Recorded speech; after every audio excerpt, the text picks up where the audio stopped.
Assalamualaikum warahmatullahi wabarakatuh. Salam jumpa dengan Sri Hapsari Channel. Kali ini saya akan bawakan mengenai cara menulis artikel pengabdian kepada masyarakat di jurnal nasional. Pertama adalah judul. Judul dalam artikel pengabdian kepada masyarakat mengacu pada suatu tindakan. Saya berikan contoh, peningkatan kapasitas produksi dodol mangrove di Desa Pantai Bahagia.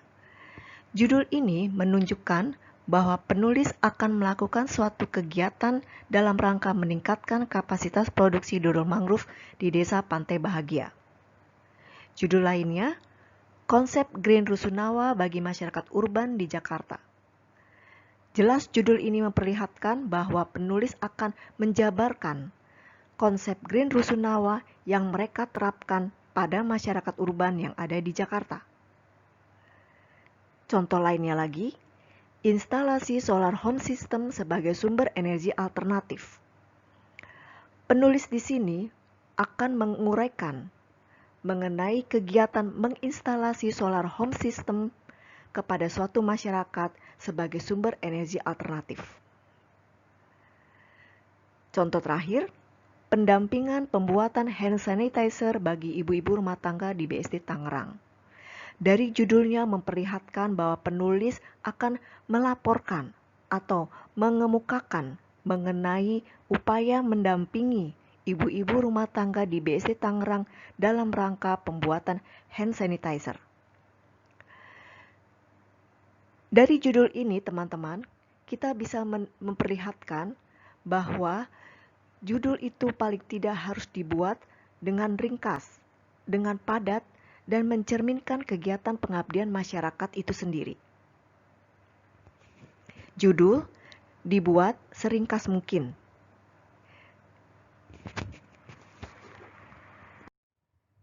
Bagian pendahuluan dalam artikel pengabdian kepada masyarakat agak berbeda dengan pendahuluan di dalam penelitian.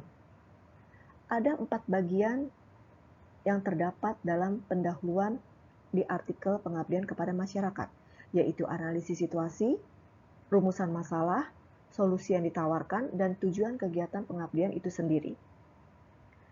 Dalam analisis situasi, perlu dijabarkan mengenai kondisi situasi masyarakat yang menjadi sasaran. Bagaimana kondisi sosial, ekonomi, budaya, atau lingkungan, atau yang lainnya. Di mana letak masyarakat tersebut berada? Di mana posisi mereka? Di kecamatan mana, kelurahan mana, kota mana, provinsi mana? Kemudian digali, kira-kira apa permasalahan yang muncul pada suatu masyarakat di sana? Adanya masalah yang ada pada suatu masyarakat bisa diungkap ketika kita menemui seorang yang bisa menjadi sumber informasi mengenai masalah yang ada pada usahanya atau kegiatannya. Jadi, di sini misalkan kita akan menemui orang kunci kepala desa atau kepala sekolah atau kita temui kelompok usaha, ya. Nah, dari situlah kita akan menggali masalah melalui diskusi dan wawancara. Apa masalah yang terungkap dari mereka? Apa hambatan-hambatan mereka dalam melakukan suatu kegiatan atau suatu usaha? Setelah dikumpulkan, kita coba cari solusinya bersama-sama. Dan kita tawarkan solusi yang sesuai dengan kepakaran kita. Selanjutnya menjadi jelas tujuan kegiatan kita akan apa. Saya berikan contoh. Misalnya, saya akan melakukan pengabdian masyarakat di sebuah desa Pantai Bahagia di Bekasi. Saya akan mendatangi lokasi di desa Pantai Bahagia, kemudian saya melihat di situ ada kelompok usaha, ya. Kemudian saya menemui ketuanya, ketua kelompok usaha tersebut. Dan dari ketua tersebut saya mendengarkan masalah-masalah yang muncul terkait dengan usahanya. Bahwa kelompok usaha itu sudah bertahun-tahun bergelut di bidang produksi pangan dan minuman yang terkait dengan sumber daya alam yang ada di sekitarnya. Tetapi tidak ada kenaikan pendapatan. Mereka menjual produk-produk mereka hanya melalui mulut ke mulut atau tradisional. Kemudian saya memikirkan bagaimana seandainya saya tawarkan dengan pemasaran secara daring. Tentu saja tawaran yang disampaikan kepada kelompok usaha tersebut harus sesuai dengan kepakaran saya. Dan saya pecahkan itu, saya tawarkan itu karena saya tahu dari literatur-literatur terdahulu bahwa pemasaran secara daring itu sangat berhasil untuk mengangkat pendapatan mereka, terutama UKM-UKM atau para industri rumah tangga. Di sini saya akan mengacu kepada tulisan-tulisan terdahulu, baik itu penelitian maupun kegiatan pengabdian masyarakat mengenai keberhasilan pemasaran secara daring. Kemudian saya akan kumpulkan, saya akan olah itu menjadi sebuah solusi yang saya tawarkan. Ya. Kemudian masuklah kepada bagian akhir dari pendahuluan, yaitu tujuan kegiatan pengabdian masyarakat itu sendiri. Saya akan katakan dalam tulisan saya bahwa tujuan kegiatan pengabdian masyarakat adalah untuk meningkatkan pendapatan kelompok usaha di Desa Pantai Bahagia. Nah, itu adalah bagian pendahuluan. Intinya, bagian pendahuluan adalah latar belakang mengapa kita melakukan kegiatan pengabdian masyarakat itu. Alasannya dilihat dari situasi kondisi masyarakat yang kita sasar. Tetapi kita juga akan melihat pada acuan-acuan karya-karya peneliti atau pengabdi sebelumnya yang sudah diterbitkan. Nah, inilah yang dinyatakan bahwa bagian pendahuluan itu tidak terlepas dari bagaimana hasil yang terdahulu dan bagaimana itu dapat diselesaikan menjadi penyelesaian untuk masalah yang saya hadapi pada masyarakat yang saya sasar.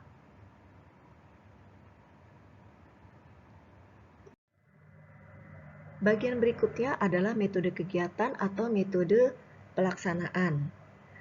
Di bagian metode kegiatan, kita perlu menguraikan apa metode yang kita akan terapkan dalam mencapai tujuan kegiatan pengabdian masyarakat yang sudah kita jabarkan di bagian akhir dari pendahuluan. Dalam bagian ini perlu diperjelas waktu dan lokasi kegiatan. Siapa khalayak sasaran atau mitra? Bagaimana metode yang akan kita terapkan? Apa bentuk monitoring dan evaluasi yang kita rencanakan? Waktu dan lokasi mengacu pada kapan dilaksanakan dan di mana. Perlu diperjelas berapa lama, berapa bulan, jadi periodenya kapan. Kemudian tempatnya di mana, apakah kegiatan dilakukan di salah satu rumah penduduk, di sebuah sekolah, di kecamatan, atau di balai desa. Ya, lokasinya secara detail perlu diuraikan untuk menunjukkan bahwa kegiatan itu memang dilaksanakan betul-betul di tempat yang tepat. Kemudian, jelaskan pula khalayak sasaran atau mitra kita. Tadi di bagian pendahuluan mungkin sudah diuraikan bahwa khalayak sasaran misalnya adalah kelompok usaha. Nah, lebih detail lagi uraikan. Kelompok usaha ini terdiri dari berapa orang? Berapa rentang usia mereka? Apa pekerjaan mereka? Apakah mereka semua ibu rumah tangga? Apakah mereka orang yang memang mempunyai banyak waktu luang? Jadi, karakteristik dari khalayak sasaran perlu diungkapkan secara jelas. Setelah itu, kita jelaskan bagaimana prosedur pelaksanaan kegiatan itu sendiri.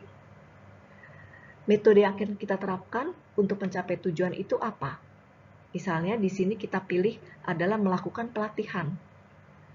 Atau selain pelatihan bisa juga yang lain, misalnya pendampingan, penyuluhan, memberikan edukasi, kemudian membuat rancang bangun suatu alat misalkan. Nah, itu dijelaskan di bagian metode. Kalau menggunakan akan melakukan kegiatan pelatihan, kira-kira pelatihannya bentuknya seperti apa? Apakah ada demonstrasi di situ? Kemudian ada diskusi dan tanya jawab? Atau yang lainnya?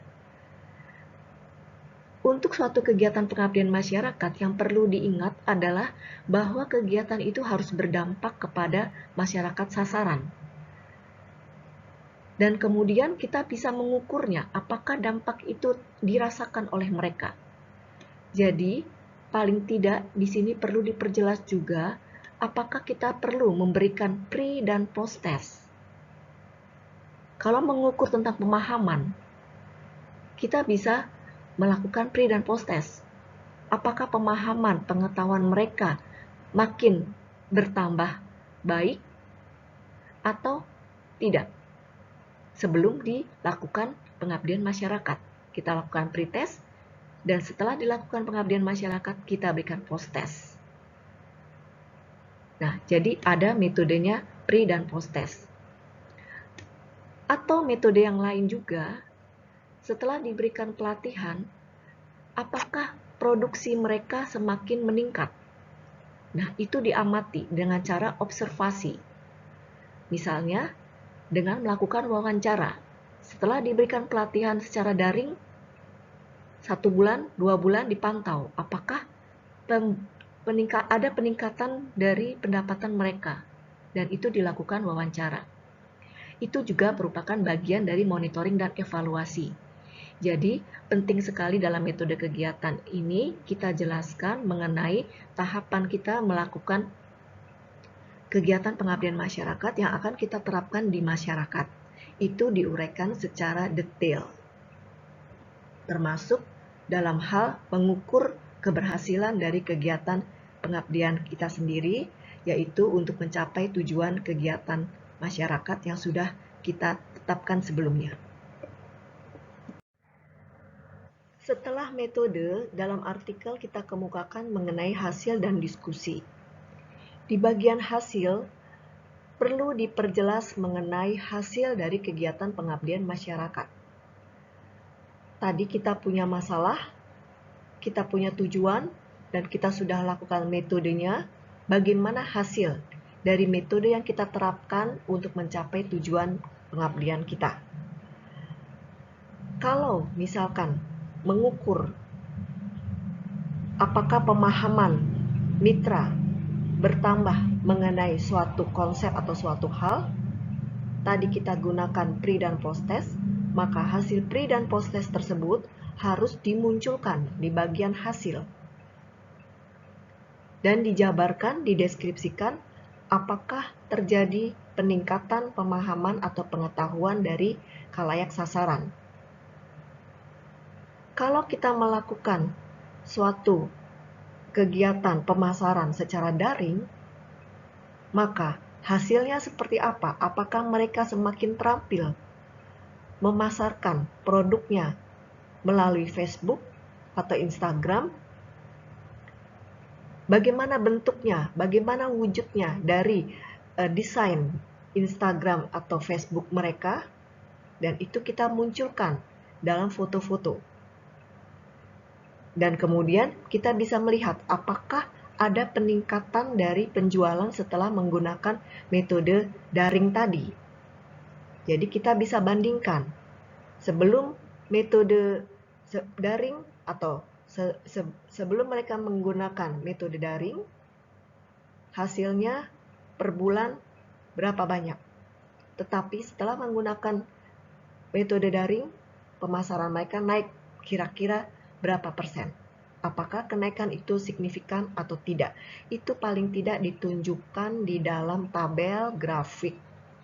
Dan juga hasil produk-produk mereka seperti apa. Mungkin ketika melakukan pemasaran, desain produknya dikemas lebih bagus, maka kemasannya mungkin bisa ditunjukkan sebelumnya seperti apa dan sesudah dikemas lebih cantik seperti apa. Kalau kita melakukan kegiatan pengabdian masyarakat memberikan pelatihan daur ulang, maka tampilkanlah proses kegiatan itu sendiri. Bagaimana keterlibatan dari mitra dalam melakukan kegiatan pengabdian masyarakat. Itu perlu dideskripsikan.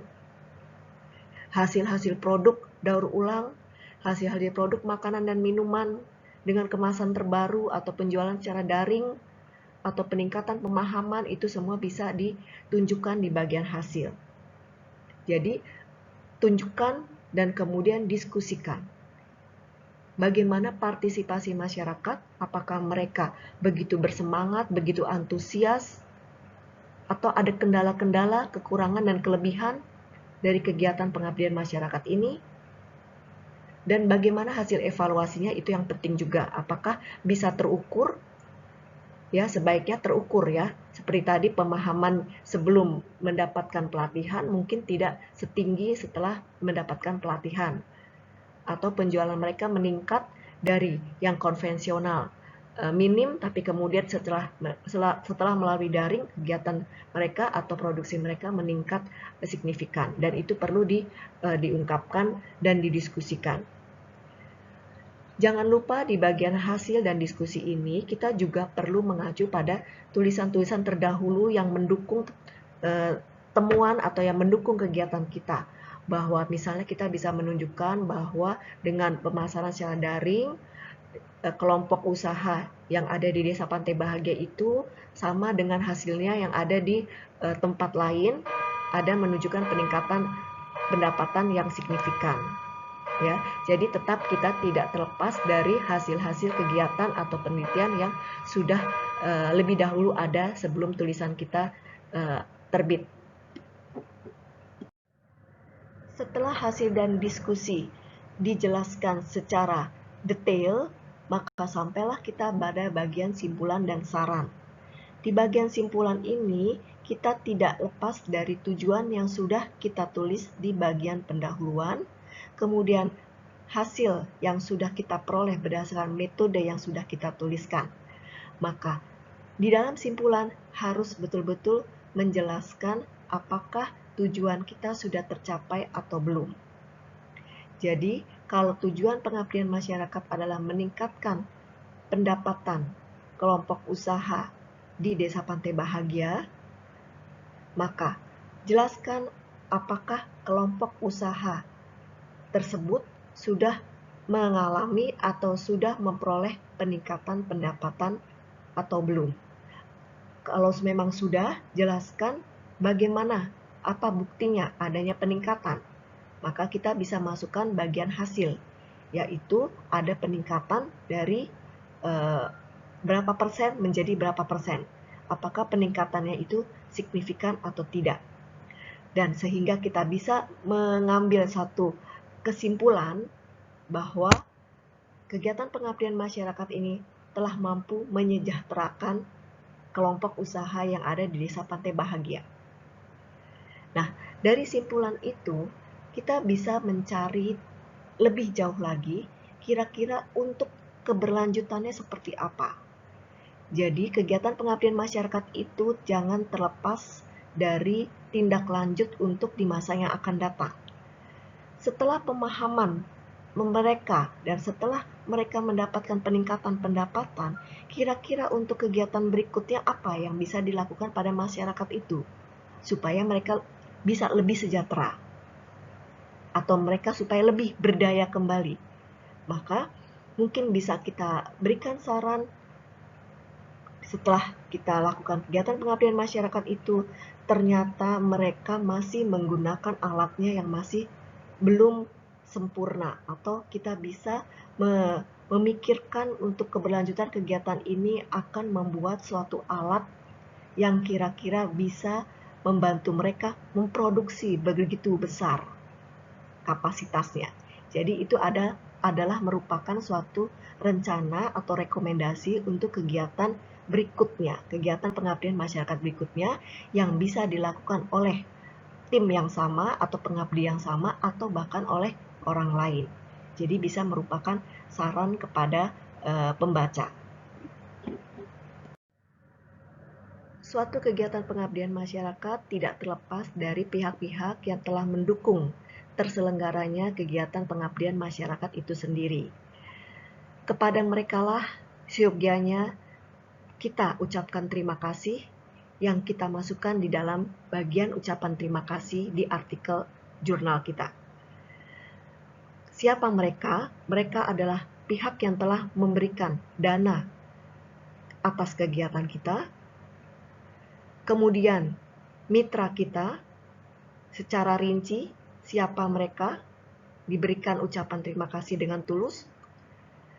Dan jika kegiatan pengabdian kepada masyarakat ini melibatkan mahasiswa, maka mahasiswa juga perlu diberikan ucapan terima kasih di dalam artikel yang kita tulis. Mungkin tidak perlu sedetail mungkin. Kalau mahasiswanya banyak, kita sebutkan semua namanya, rasanya tidak mungkin. Karena bagian ucapan terima kasih ini harus dibuat dengan sewajarnya, setulus-tulusnya, tidak berlebih-lebihan.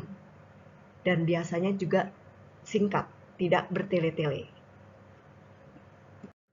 Nah, referensi adalah bagian penghujung dari artikel pengabdian kepada masyarakat. Di sini kita tuliskan semua pustaka yang kita rujuk, yang kita citasi di badan artikel yang kita tulis. Acuannya tentunya tergantung pada jurnal yang kita sasar. Kita harus pelajari apa sistem dari referensi yang ditetapkan oleh jurnal. Apakah APA, MLA, Harvard, atau yang lainnya. Kita harus patuhi. Dan juga perhatikan apakah ada permintaan dari jurnal tersebut untuk kita menggunakan aplikasi Mendeley, Zotero, atau EndNote. Itu pun kita harus patuhi. Jadi, betul-betul masalah teknik penulisan harus kita patuhi yang dikehendaki oleh jurnal. Karena kalau kita tidak patuhi, biasanya jurnal kita atau artikel kita akan bolak-balik untuk kita perbaiki. Karena itu persiapkan sebaik mungkin sesuai dengan ketentuan atau gaya selingkung yang ada pada jurnal tersebut. Demikianlah teman-teman bagaimana cara menulis artikel di jurnal pengabdian kepada masyarakat. Jangan hanya menonton, tapi kita coba praktikkan, kita harus mencoba menulis dan menulis. Demikian dari saya, Sri Hapsari Channel. Jangan lupa like, subscribe, dan komen dari Anda. Terima kasih. Wassalamualaikum warahmatullahi wabarakatuh.